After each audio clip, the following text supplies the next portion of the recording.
Well, this is the Times that has broken an exclusive story that says that General James Mattis is going to go and visit General Kayani later this week. Now, this is very interesting, and it comes at a time when relations again between Pakistan and the United States have gone through kind of a freeze because there was nothing happening in this relationship. Because officially, the United States had been saying for weeks now that until Pakistan's parliament doesn't finish its review of its relationship with the United States and comes out with its recommendations, they were waiting for that, and then they were going to issue a response and move forward. They've also again been saying repeatedly for the last since the NATO airstrike in November that they want to move forward with Pakistan. Now again, Pakistan has already rejected the NATO inquiry report. They've said that they want an apology. Now, whether, as cited in the report by the New York Times, whether the United States will issue an apology again, it remains to be seen. But this does seem like there is going to be a thawing of the relationship, and it's going to be on a military to military level as opposed to a diplomacy level, which is going to be, from the State Department to the Pakistani officials in the civilian government.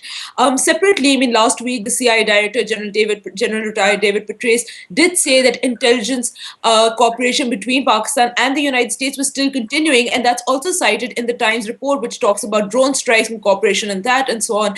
General David Petraeus had also highlighted the arrest of someone who was involved in making IEDs, which has been a bone of contention between Pakistan and the United States, and that Pakistan had arrested someone, and that he thought this was a positive sign. So this does seem that that in fits and starts, this relationship is moving forward. Now, what comes out of the meeting with the CENTCOM general and General Ashfaq Yani again remains to be seen. Well, DC does think that something is going to give way for the NATO. I mean, the NATO supply routes can't be closed indefinitely. That's, I think, the perception here in DC. They know that Pakistan wants to reopen it. The United States wants them to reopen it because they can't continue indefinitely like this. I mean, they can only continue like this for so long.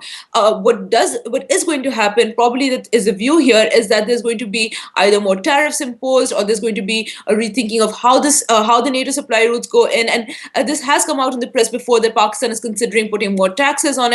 So either it'll be a monetary arrangement where NATO supply routes will be opened and the United States will have to pay more money to get those trucks to go through to Afghanistan. That again is still going to be worked out from both sides. But this is again, I think, in light of General Mattis's visit and in light of that so much time has passed. It's been almost 3 months since this relationship broke down again. So it does seem that things are moving forward. Again, I wouldn't take General Ahmed Mukhtar's statements too seriously because this is also the man that announced, months ago that they had asked the United States to vacate the Shamsi Air Base when that was in fact not true. So again, I think this is going to be decided on the military to military level, and I think the United States sending a general as opposed to someone like Ambassador Grossman is a big sign.